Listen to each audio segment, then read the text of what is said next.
I'm Pearl of Wisdom, and I am from Rico and Perlo's House of Exotic High-Use Picks Frolic, which will be starting at 10:30 tonight as we go over our picks and show you how cappers, handicappers, professional sports handicappers, which are professional bettors, go dissect our bets and how we come to them and all of those sort of things like that. You might want to check it out. But right now, I just can't get away from the Toronto Maple Leafs no matter how hard I try. The Twitter feed is always full of it. And for good reason now, though. Like, I'm not one that I usually avoid talking about the Toronto Maple Leafs because people generally do that more than anyone else. Like any other team is talked about an awful lot, even when things are not really going on. But there is a lot going on in Toronto. And I will say right off the bat, I'm not a Leafs fan. I'm not a Leafs fan. I'm not a Vegas fan. I kind of like this Vegas team because I'm a big Tortorella fan, and I love the fuck you attitude that Tortorella is bringing to that team. But overall, I'm not.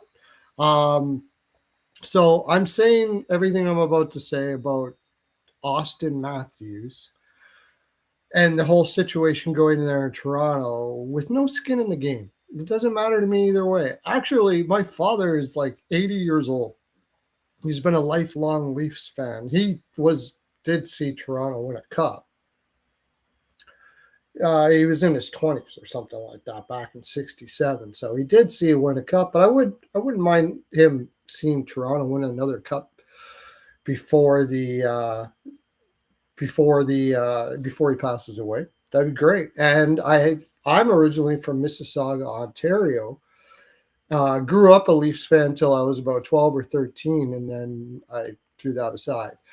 But I have a lot of friends that are Toronto Maple Leafs fans, and I think the fans are great. They're loyal, and they deserve a cup, and it would be pretty cool for them to be able to see Toronto win a cup.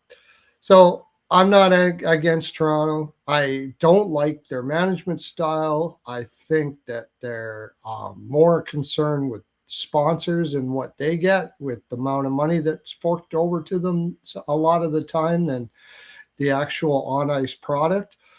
And a lot of the decisions are made with that in mind. That's not a fact. That is just what I see by watching what things that they do. And I think that hurts them. And I think they could be in trouble here with this whole Matthews situation. Matthews, at the end of the year, basically did not give a vote of confidence to what was going to happen in the future. He said he was going to have to sit down with management and, see. Basically, he said he's going to see what they're going to do. And I think that has a lot to do with the idea that if they choose to do a complete rebuild, which they've said they're not going to do, then he probably wouldn't be interested at this stage of his career. And so there's a lot of talk about, you see Matthews trades out there. I saw one just recently about Matthews going to St. Louis for Thomas and a first and a second, or for 2 firsts and Thomas or something like that. Okay. So this is my take, and this is my lean on whatever might happen with Austin Matthews. If they have said publicly that they're not looking to rebuild, okay, I pretty much believe that that's probably the case. It would be a sponsorship disaster if they decided to just not be relevant for the next 7 years, and that's generally what happens in a rebuild. So I think that's probably the case. And there's another reason why this would be the case, because if they were to do that, Matthews and Nylander have both said if it's going to be a rebuild, then I'm not, or total rebuild, then I'm not interested. A retool, I think Nylander publicly said, I'll be down for that. In the Matthews situation, I think he's got 2 years left on his contract, something like that. I should have checked that out first before, just to make sure, but I'll go over here right now. I think he's got 2 years left on his contract, maybe even only one.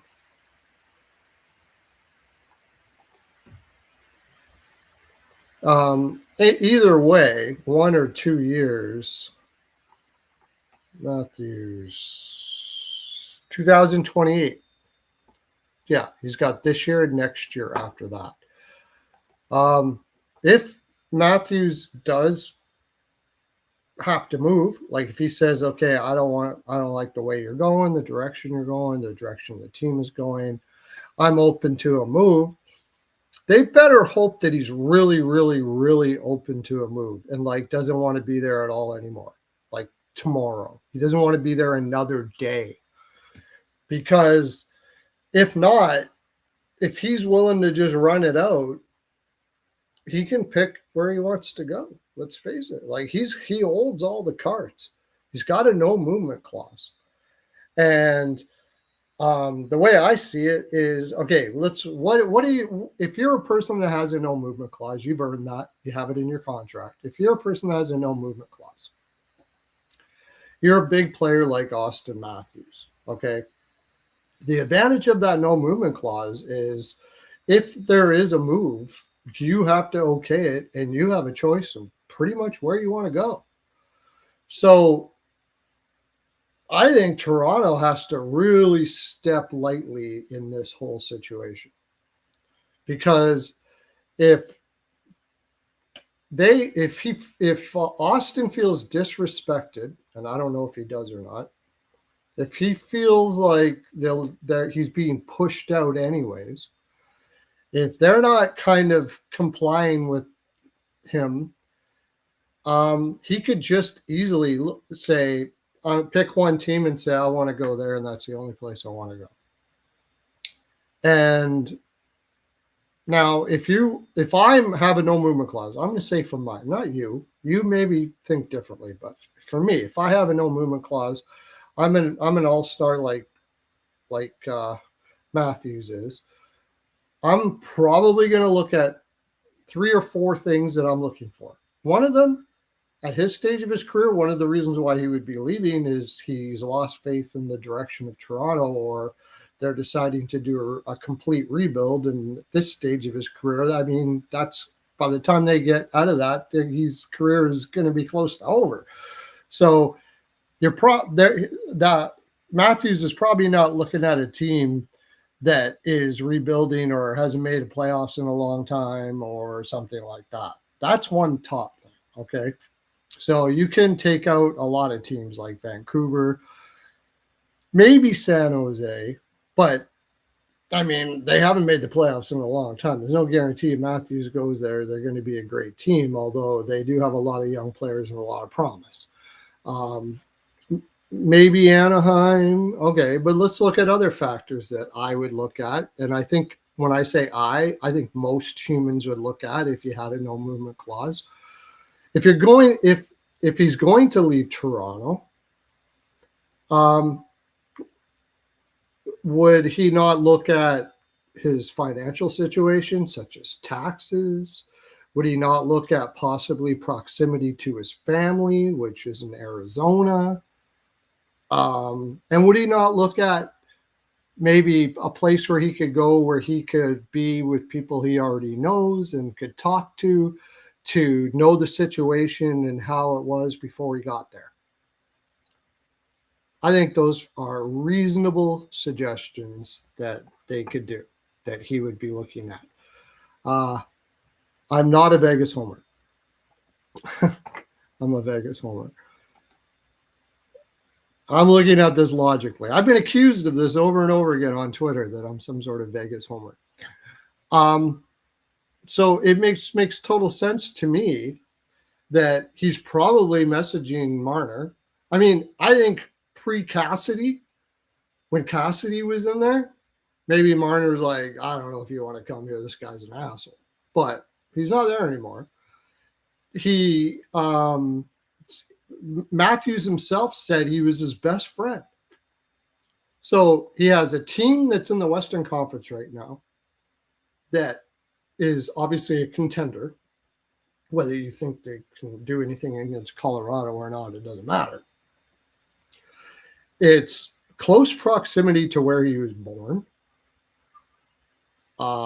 in Arizona. Now, I don't know. Maybe his family's not there anymore. It don't matter. It's possible. I'm not sure. Uh, like maybe that doesn't matter to him. I don't know all the details of Matthew's life. I'm just going on probabilities here. I'm a sports bettor, so I look at things in probabilities.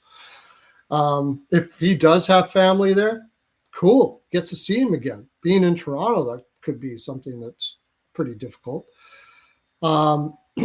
He has his best friend there, lower tax situation, and nice weather. Now, you could you could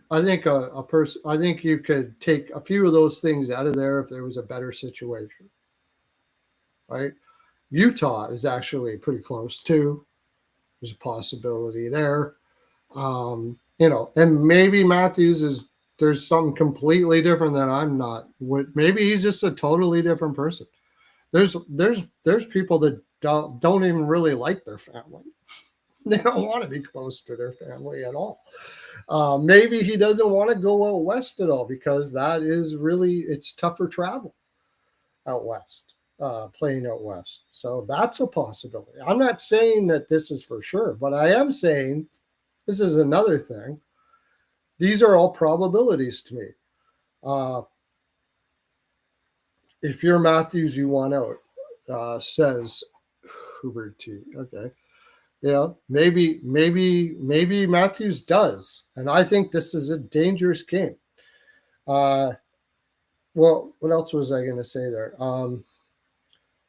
Maybe he's just a really nice guy and he's really going to be appreciative for what Toronto did to them. And he's going to say, hey, you know what? I'll give you like 7 teams. You find the best deal you can. So I not hated by the fans and all that kind of stuff like that. I personally find that unlikely. If I'm a player and I have a no movement clause, I don't want to hurt the team I'm going to. Why would I want to do that? I want that team to have the best opportunity to win a cup as they can. I don't want them to have to fork over a ton and then, weaken their team for me to go there. It's not what I would do. It's not what Tavares did. I'll tell you that. That's certainly not what Tavares did. That story in itself. I mean, Tavares, I really was having a hard time figuring out where I wanted to go. Maybe you were. Maybe he did. It was just so tough for him that he loved the Islanders that much that he didn't want to leave, but he would also not make his decision in a time where they could get a return. That's how much he loved the Islanders, right? I call bullshit. I think he was talking to Toronto, and Toronto said, hey, you know what? Take your time. Take your time. Take your time. And Toronto gets to pick him up for nothing. I think that's more likely the scenario that happened there, to tell you the honest truth. And I think that's more likely the scenario that's going to happen with Matthews when he moves on. I hear all these trades going on about how he's, like I said, they're going to get Thomas or Misa and 2 firsts from San Jose or whatever, all excited. My guess is that it's going to be gross what the return will be. They're going to be so disappointed. That's why I think that Toronto won't be rebuilding. I think they know this. Like, they know that it's very likely that the return is going to be not very good. You already saw it with the Marner thing. Juan, whatever they got back in return for that was brutal. And that's, I think Marner dragged his heels, and they asked him if he would waive his no trade to Carolina. I think after that, he's like, I'm not doing these guys any favors. Screw that. And they're going to have to ask Matthews. If Matthews is talking to his agent's going to say, wait for them to ask you if you can. And then if you want to do it, you're going to have to make his life hell to make him do it somehow. Or the other thing Toronto could do is just start the rebuild with him there. And, he's going to look around and know they're going to suck for 2 years, and he doesn't want his career to waste away. And he goes to him and gives him a couple teams. That's an option. Start trading Tanev. Start trading. If you can, talk to Nylander. You're not going to, again, the same thing may happen there with Nylander because he's got a no movement clause, or both of those guys. Do what Chicago did. Chicago traded DeBrincat, Hagel. Everybody's like, why is he trading these guys? Because he's pretty much sending a message to everybody. If you don't give us anybody, I can't remember who they traded after that were veterans. But I think he was kind of sending a message like, if you don't give us some teams to trade you to get you value, you can sit here and rot while we rebuild. And that's pretty much what Toronto should do if they're going to do anything. And maybe that's what Sheika's idea is. He's like, I know I'm not going to get enough back from Matthews because he's not going to give me enough teams. You talk to him and say, look, you need to give us 4 or 5 teams you're willing to go to so we can get a return for you, or we'll just rebuild while you're here. And then you can kind of leave maybe at the deadline next year. We'll see what you get for you, and hope that he doesn't want to stick around for a year and a half while you're sucking. And same as Nylander too. That is one option you could do. Just start trading away everything that moves and getting picks and getting picks and getting picks. But the only thing I have a problem with, the only thing about with Toronto is I'm doing great.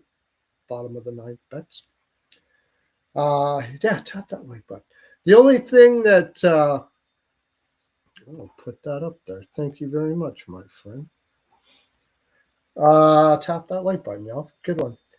I just can't see Toronto. At least I think Toronto will not do a complete rebuild until it's just basically absolutely no doubt that they have to, and it'll kill them to do it. That's what I personally think. I mean, the amount of sponsorship money that team brings in, and those sponsors have expectations for what they give. They have expectations that you're competitive, that you've got sexy players that they can sell, and all kinds of stuff like that. And if you don't, they don't want to be there. We're talking about a ton of scratch, man, going down the wood. So I think what's going to happen is, and I said it in my, what's Toronto going to do after this thing, is I think they're going to try to get veterans that if it doesn't work out, they can get draft picks for, and just cross their fingers they can keep on convincing Matthews that they're going to be a good team. Because if it doesn't happen that way, I mean, you're talking about a long, long rebuild here in Toronto, I would imagine. Very, very, like 7 years, I mean, maybe they can do what Gorton and Hughes did there in Montreal. That was amazing, some of the moves that they made. But, I mean, they had kind of better players to do it with, like Pacioretty for Suzuki. Pacioretty was a really good player at that time. And Pacioretty did well in Vegas. What do they have? What do they have that they're going to get first-round draft picks besides Nylander, Nyes? That Nyes would have to be the first one to go, and that's the kind of guy you want to build around. So it's going to be funky there in Toronto. Oh, I forgot. I was going to write down because I also. It's going to be funky there in Toronto for a while, but I think they're gonna try to add around him, try to make him happy. Hope the heck he doesn't want to bail. Try to get some players, get a more feel good thing going on there for coach.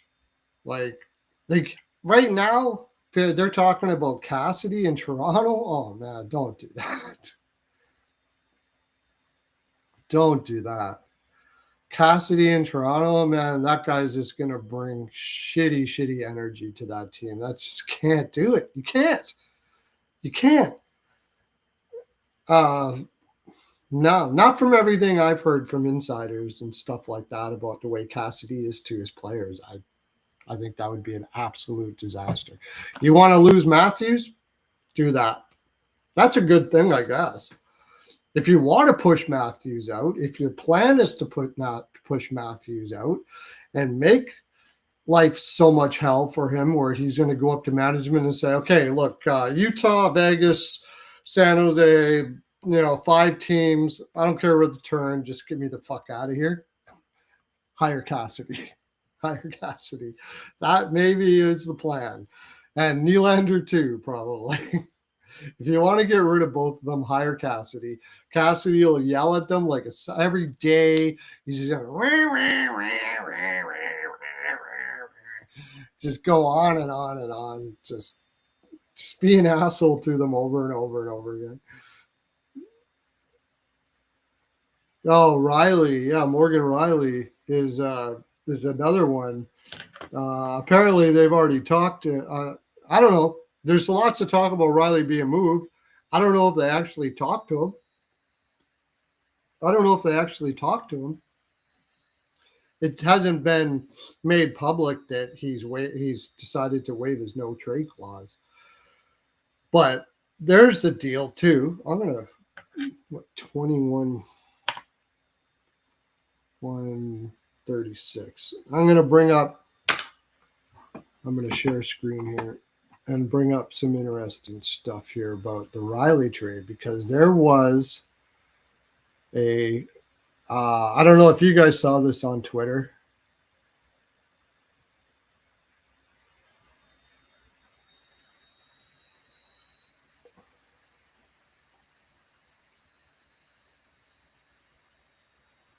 Where is my NHL player cards? Okay. Sure. I don't know if you saw this on Twitter, but it seems to be a big rumor about Riley going to Edmonton for Nurse. Logging into Kelsey. No. So let's take a look at that. I got JFresh up here. Best analytics I have found on players. Got to always add context to analytics, right, boys and girls? You know that, right? Context to analytics. Get your pencils and your protractors and your moon rulers out and the toggle thingamajigger that was, as far as I was concerned, was only good for poking the girl's ass in front of you. But get that out so we can all learn. I joke, I kid. Okay, so Nurse. Darnell Nurse. This guy gets shit on like a son of a bitch in Edmonton. Oh my gosh. Darnell Nurse had a brutal year last year, no doubt about it. I was talking to another Twitter guy. I got to remember these guys' names. I got to write them down. But he was talking about Wallman and the struggles that he had last year. First of all, Wallman was playing on his off wing, which is really tough, and that doesn't come into play. Like, the analytics don't show that. But Darnell Nurse 2 years ago, believe it or not, for a lot of people that think he's just absolutely horrible, was 55% above replacement defensively, and really had a strong offensive impact, which doesn't necessarily mean lots of points. It means impact on the offense. There's a lot of players out there that don't get a lot of points, but if they weren't out there, the players that did get points, they wouldn't get them. Nurse is kind of that type of guy. He can skate the zone out really well. He can skate it out of the defensive zone really well. The only thing is Nurse gets cratered a lot because I've mentioned before they have Edmonton has very weak forward depth at being in the right spots in the neutral zone, getting overmatched and stuff like that. But these analytics take that into account. So this year, this is one thing I would say about these analytic models. Last year he was really strong. He was really strong. an above average second pair defenseman last year. The year before, really strong with his offensive impact. Not very good defensively, but still not bad. Probably over average 2D. This year, he's right back down. I think personally, this was a confidence issue with Darnell Nurse. I've heard talk about him possibly asking to be traded. That's why there's so many rumors about it. I know with Stu Skinner, he was getting yelled at in public, and people were, when he was with his family out in a restaurant, people were saying stuff, and I don't know what the extent of it was, but he asked for a trade, and that happened. Lucic said the same thing happened to him. I wouldn't doubt that it's happening to Darnell Nurse. I'll tell you, you go on Twitter, the hate for Darnell Nurse is palpable, and it shouldn't be as bad as it is. But he's making and this is the big reason, he's making $9.3 million. That's not an average defenseman wage or salary right now. And he's been making it for a long time. So when you set somebody up as an elite player, people expect an elite player. And if they get one that's average, usually people will think of him even worse than he actually is. He's terrible at shot blocking. He's got to be the worst shot blocker I think I've ever seen. But he's really good at moving the puck out. He's really good at catching people in the corners. He's really good at anticipating where pucks are going to go. He can be a little bit of an anchor for his teammates, though. And that's been a bit of an issue. He's kind of a lone soldier out there. But the fact of the matter is, Riley for Nurse, $9.3 million. All right, let's look at Riley.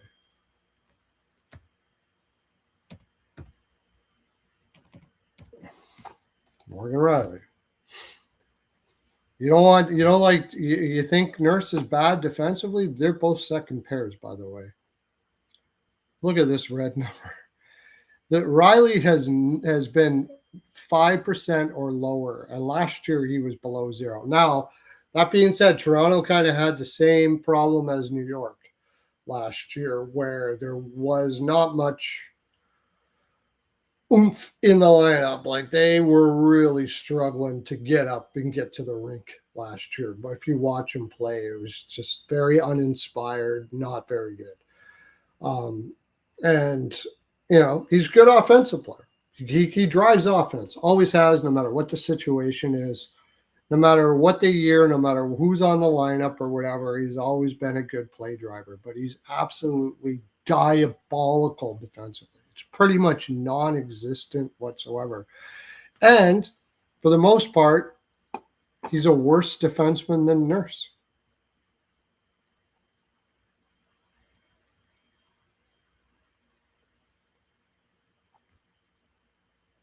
No, I'm not a Vegas homer. I'm first of all, I can't be a Vegas homer because Vegas is not my home.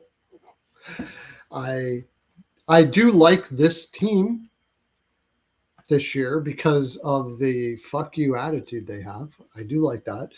I always like that. That's why I'm a Florida Panthers fan right now, and will be until I see differently. But to say that I'm like gonna cry if Vegas loses, no, not at all.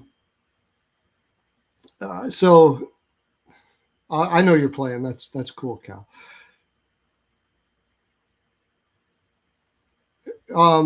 So this is what you get, basically. I mean, Riley's $7.5 million. Nurse is on the open market, is probably a $7.5 million defenseman. Same as Riley. But he's not 7.5, he's 9.5. So if that deal were to happen, and I don't know if Edmonton gives a little bit more, Edmonton gets worse on their defense. Riley is not as good as Nurse. And actually, on their actual defensive ability, they get diabolically worse. But they get more offensive driving, which I'm not sure that that's what they're looking for. But they do get $2.5 million in cap space as long as they don't retain. So people have asked, like, why would this deal happen if it's true? I don't even know if it's true. It's just been very strong rumor that it's happening. I don't know if it's true. It's just been a very strong rumor. Why would it happen? Well, they might have went to Riley, and Riley basically gave them, like, who knows, 2 or 3 teams, and Edmonton was the only one that was interested at all. And Edmonton was one of them, which makes sense because he could have talked to Hyman, an ex-Leaf, who's loved it in Edmonton the whole time he's been there. They were friends as well. It's also closer to his home, which I believe is in BC. And that's why there has been talk about him being traded to Vancouver. But I don't see how that makes any sense whatsoever since they're in a deep, deep, deep rebuild. I don't think he'd want to go there. But he is closer to home. He's closer to Vancouver. It's still a fair flight, but I mean, it's better than Toronto. And I mean, Edmonton did make the finals 2 years in a row, so he's going to a situation where you can hypothetically say that this is a contender. So all of those things add up. If his wife's okay with bitch ass cold, because I'm telling you, Edmonton's colder than Toronto. And not the sexiest city in the world, because Toronto's a way sexier city than Edmonton. And all of those things that go with Edmonton, then, and then Nurse, he's got a no trade clause. Maybe he gave limited options as well. They talked to him and he said he was willing to go to Toronto. So they're just trying to get an asset for an asset. And probably Edmonton, like, I don't know if Nurse has become a PR problem. That's how much he's been hated in Edmonton. So what would you get, though? In the end, Toronto gets the better defenseman with less cap space. And if, depending on what they want to do, I'd say it makes less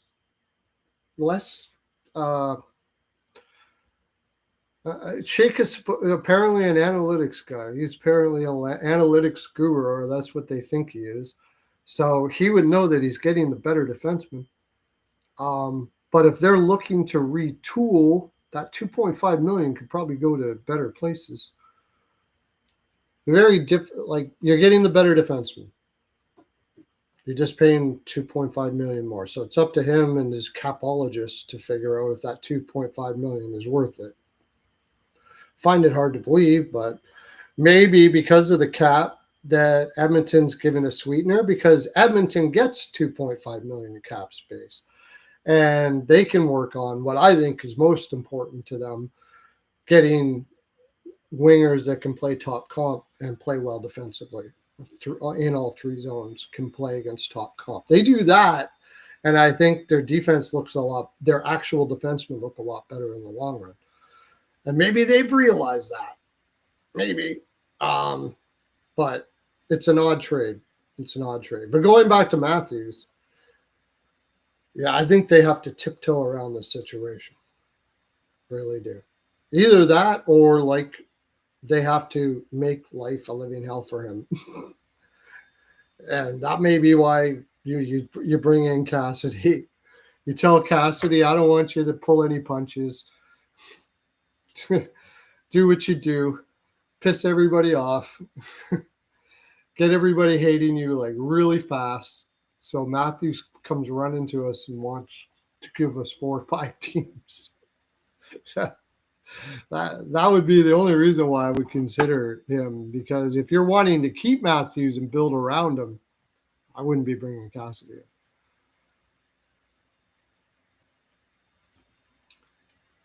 Yeah, how they mishandled McDavid. Yeah.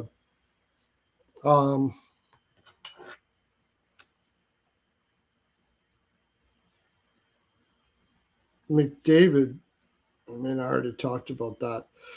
The challenges that they have there in Edmonton, and one thing that I think they were optimistic about was that they would be able to attract a lot of players with McDavid to Edmonton. And it worked to a certain extent. They got Hyman from Toronto. Hyman could have, I think he had a no trade clause or something like that. Or was it free agency and they weren't willing to pay or something like that? I can't remember now. But I'm talking about this. I really dislike Edmonton. It could have been that they weren't willing to pay. I can't remember now. You can help me in the chat. Ekholm had a no trade clause, and he waived to go to Edmonton. And when he went to Edmonton, he said he likes the snow, he likes the cold. He's like a Viking type dude, and he believed in them because he thought they could win a cup. So it worked for that.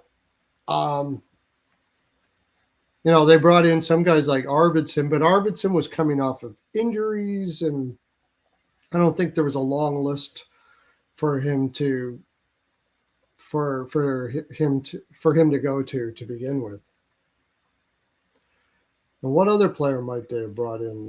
Wallman got traded from San Jose, but he didn't have a no trade clause. But I think there's a lot of players that they were interested in. Let's put it this way: they did a list of. They kind of gave a list of like the teams that are most on teams no trade lists, and Edmonton was like 7th. That's pretty high when you consider you've got McDavid and Draisaitl. Imagine if they didn't have them. It would probably be a lot higher. Winnipeg and Buffalo and Columbus were like right on the top. Winnipeg, I mean, you think Winnipeg has actually won President's Trophy and they're usually competitive every year except for last year. And people still don't want to go there. It's a tough place to go to. There's not really much to do in Winnipeg for millionaires. Same as Edmonton as well. And it's cold. It's called Winterpeg for a reason. That place is freaking cold, dude. But they have a good environment there. Like, from what I understand, they have a very family environment in their room. Hollebuck loves it there. The families all hang out with each other all the time and get together all the time. And it's like a big family environment. That's one of the draws there. The other thing they have for a draw, although it's, like I said, still top of the league for NTCs, is that if you are a middle player from Ontario, you can probably convince yourself that, and your wife, that you're close to Toronto. So if you have family there, you can go back and forth and stuff like that. But most of the players that they get are players that don't have too many options. And Edmonton, most of the players they've got is kind of the same thing. Last year they got Roslovic. He didn't have any. Nobody wanted him. He got $1.5 million from Edmonton. Nobody wanted him, and for good reason.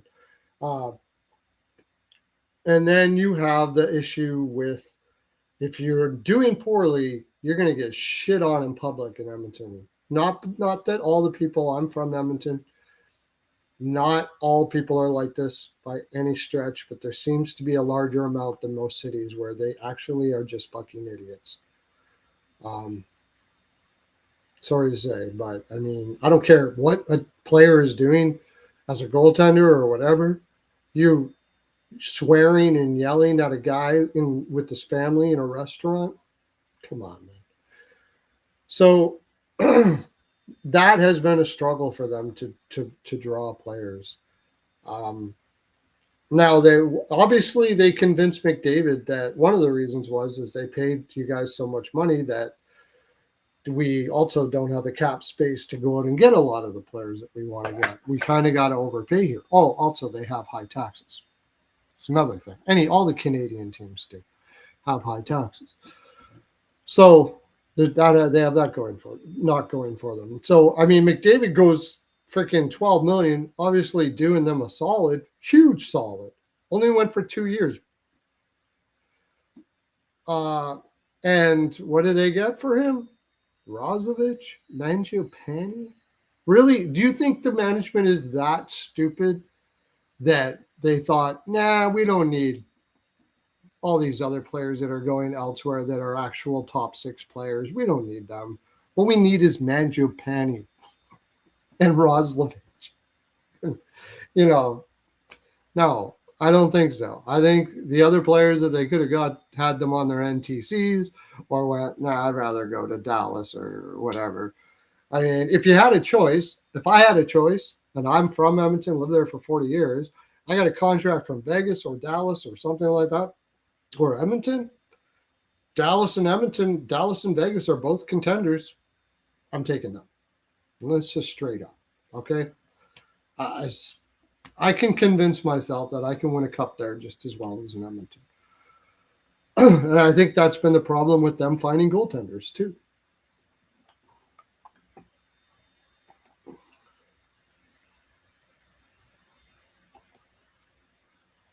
But so, I mean, you got a situation like that where you get O'Reilly. Now it's got to the point if Nurse is knocking down the door saying, I want the hell out of here, you got the same problem you had with Stuart Skinner. Like he was banging on the wall, apparently. He wanted to be traded before the season started. And then I heard that it's possible he went to the union and said, look, man, I'm getting yelled at here. I'm getting all of this stuff. What can you do? What could the union do? They could start making it public. That would look really bad on Edmonton. If the union starts leaking all of this crap and the things that are going on and what's being said and all that kind of stuff like that. They already have a trouble drawing players. Imagine if it gets out, and it probably still will get out anyways because players talk. But if it came out publicly, it would be a terrible PR move and all that kind of stuff like that. And that's why I think they made that rash decision to get Jarry and everything. They were just trying to get assets out of a bad situation. Is it possible that that's happening here with Nurse? Yeah. It's very possible. It's very possible that Nurse is out there. I mean, his name has been dragged through the mud. I don't think that most teams would be paying attention to what fans think of a player. If a team has a really good analytics group, you see that he's an average defenseman, and you can trade him. You can look to trade for him as an overpriced average lefty with the potential to be above average. He's not a pylon. That is nonsense. He's not a pylon at all. He's a terrible shot blocker, but he's not a pylon. He gets cratered.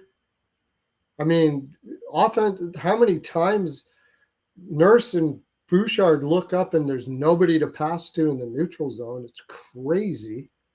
Absolutely crazy. You got Roslovic sitting in the suicide spots. If you pass to him, he's going to get crushed. And even if the players are on the boards, guys like Savoy, I think Savoy's going to be good somewhere down the road, maybe next year. He proved a lot this year, but he's a rookie and he's slight. And if you try to pass to him along the boards and a team is playing an aggressive neutral zone, he's crushed, dude. He's fucking crushed. As soon as he gets the puck, just boom, see you later. And the puck's coming back this way. And they're scrambling to try to do something. Or they look up and you've got Roslovic roaming around like fucking, what are those robo things that clean everything? What are those things called? They just go, that's Roslovic in the neutral zone. It's like playing that duck game and freaking you're trying to figure out how to get them. Trying to play that duck game where you're trying to get a duck passing in the neutral zone, or name some more. Podkolzin, not bad. He gets overmatched in the offensive zone a lot though, and can't make it back. But he's gotten a lot better. Kapanen, same thing. He's not a second line. He shouldn't be playing against top competition.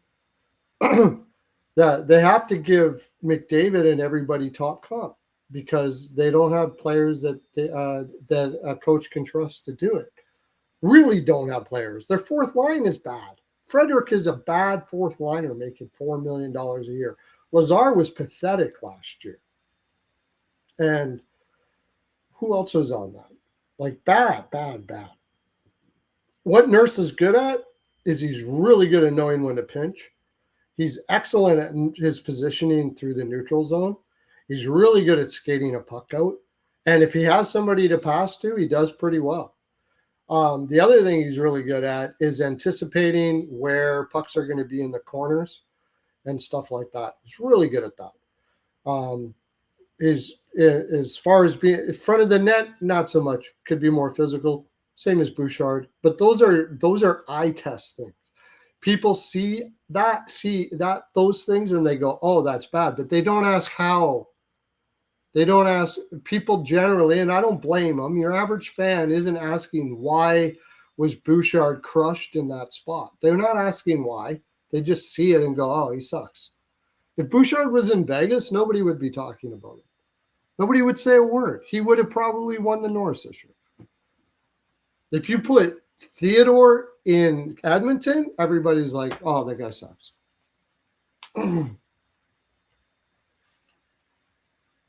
He gets pressured all over the place. This year, though, I would agree with you. He made a lot of mental errors this year. And I think that's just because he put too much pressure on himself. Actually, all the defense did. Wallman went to fucking shit this year analytically. Absolutely shit. Bouchard actually got better. Very good. Well above average defensively. But Wallman was terrible. He just got fucking piled, man. And Nurse was better, but not great. He went down quite a bit. And I think that a lot of that had to do with the pressure that they were under. Everything's on the D. I don't know if you ever played the position, but when you got guys that don't know what they're doing in the neutral zone, it fucking sucks playing that position, dude. It sucks. And you can't say anything in the media because people are just going to call you a whiner. I don't know if they said anything in the room. I know I would. If I was a defenseman for the Edmonton Oilers, Jack Roslovic, I would beat the living fuck out of that dude. Like in practice, I would just keep on shit fucking here. You get here, you dumb fuck. Just rolling around if he happens to even be there. If you shoot the puck in the offensive zone, stop and come back. Don't skate around the net and then come back and float back. I have nobody to pass to. No way that guy. I would drive me crazy having a guy like that. Savoy, okay, he's a kid. He's learning. I can get that. Okay.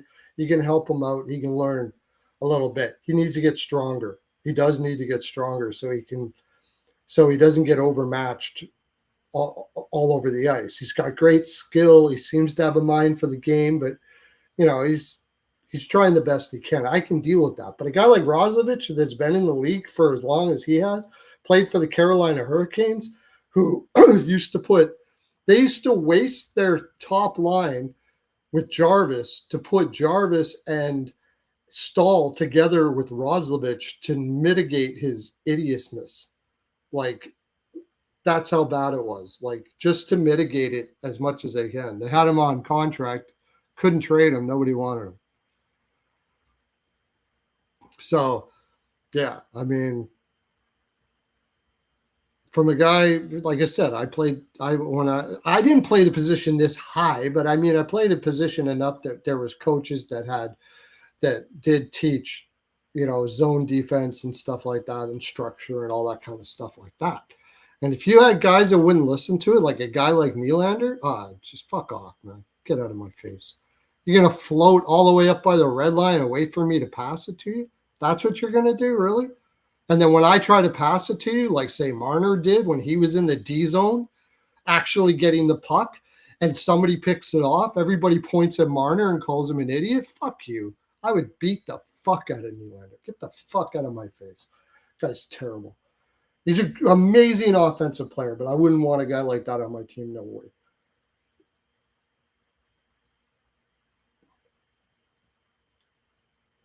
How do you release that contract?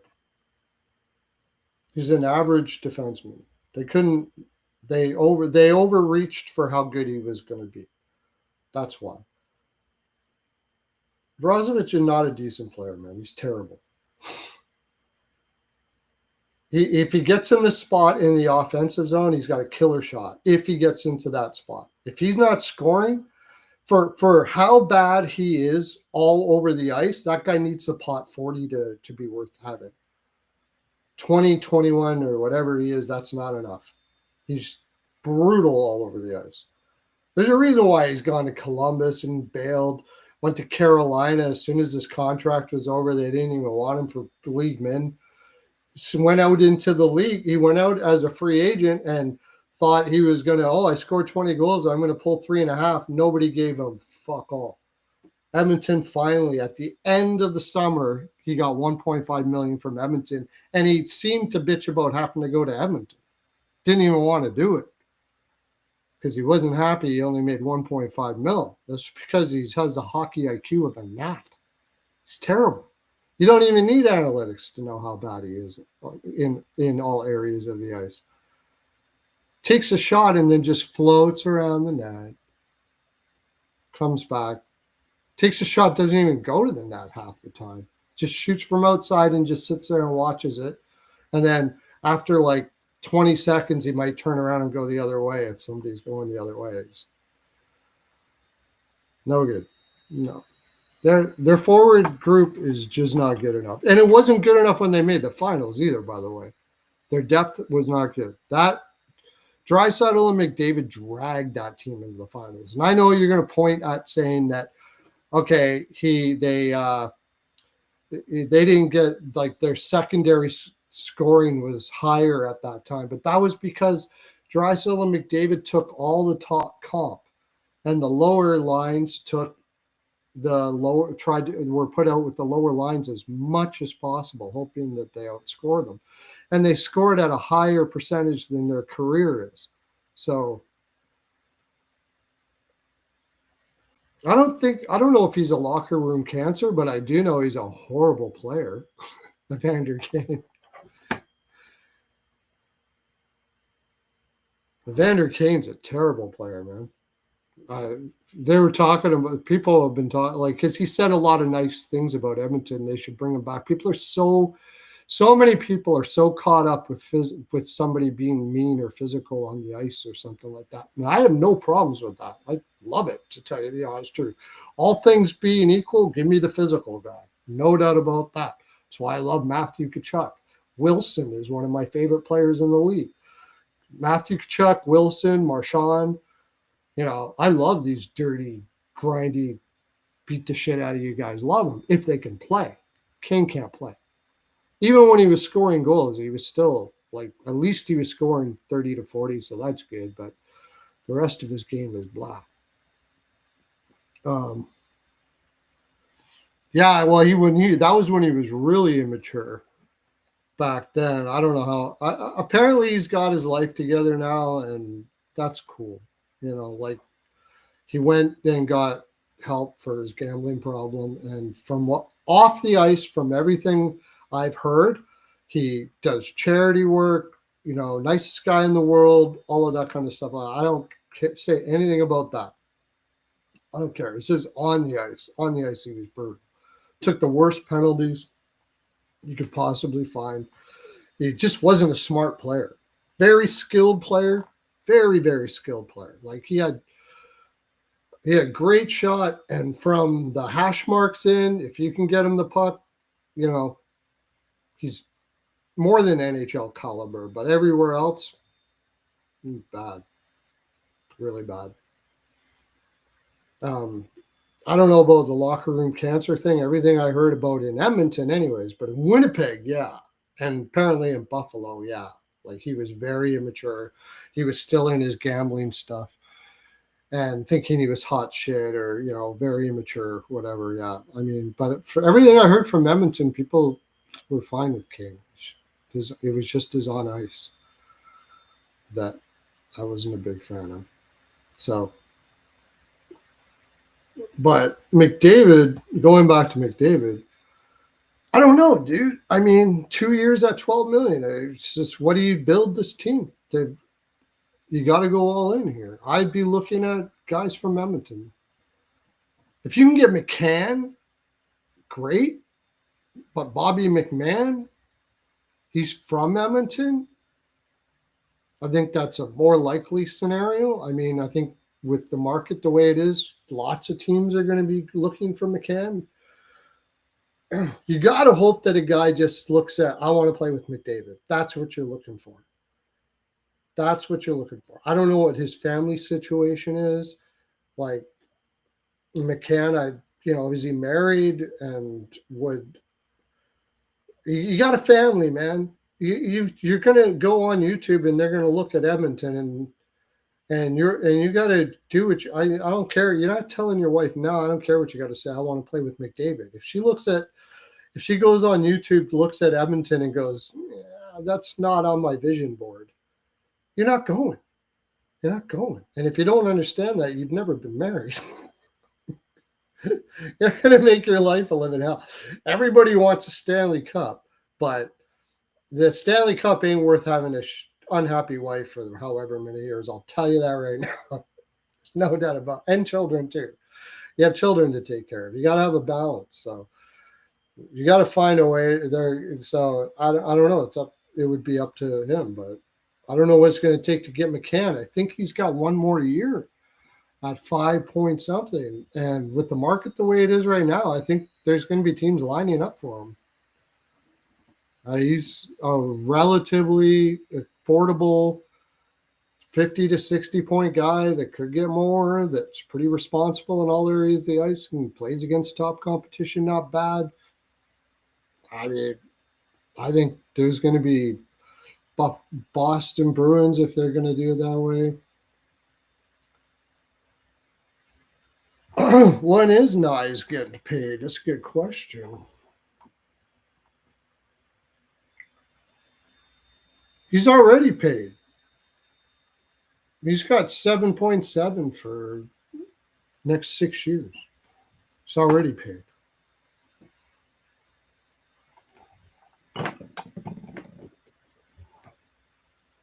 I'm asking, let everybody know this watching. He's already been paid.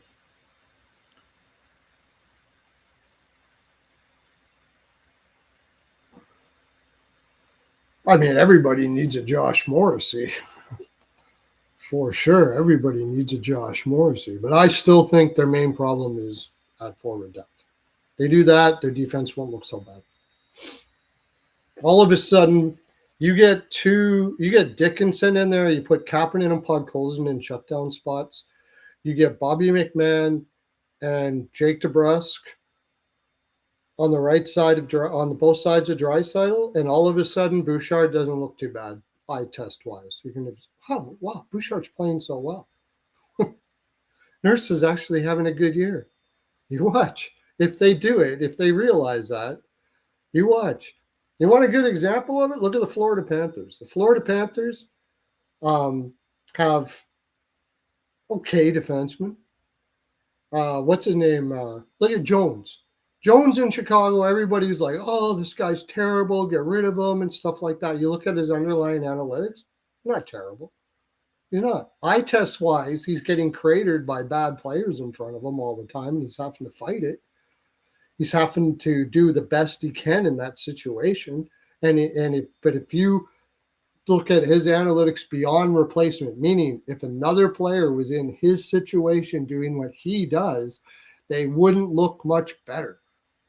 That's why eye test is an issue. And I had to learn this because I was an old school guy. I would have thought Jones was a piece of shit. I just looked at eye test. You see that and you see him get cratered here and there. And it took me a long time to realize that. Actually, what it took was the Florida Panthers and the Tampa Bay Lightning hiring analytics gurus and winning cups. And I thought, you know what? I got to at least explore this. And when I did, it changed the whole way I looked at the game. I started realizing that, wait a sec, there's more to defense than just that. And I should know it. I played. That's why you hear players all the time. You say, how come they don't know this? Because generally we don't realize what we're doing as players, to tell you the honest truth. We don't realize the whole scope. That's why they need coaches. And so I started, Jones was always great at moving the puck out if he had somebody to pass to. He was always, he's still not spectacular defensively, but he was a good play driver in Chicago. Goes to Florida where they have a top 9 forward group that in the playoffs, anyways, in the regular season, they seem to not care so much. But once the playoffs start, these guys are 3-zone defensively aware all over the ice, except for Verhaeghe. But besides that, pretty much everybody. And they're always back for their D partners when they need to be. They know exactly where to be all the time. That's why they can move the puck out so fast. It's clear. You got a guy like Jones, all of a sudden Jones, oh, what happened to Jones? Now he's a great defenseman. No, he hasn't. Nothing changed. He's the same defenseman. You put Nurse in that situation, nobody's going to be talking about Nurse. Everyone, oh, Nurse got way better in Florida. No, he didn't. Same guy. Montour, when Montour left, Florida went to Seattle, he's the same player. No, I'm not on the ice, guys, anymore.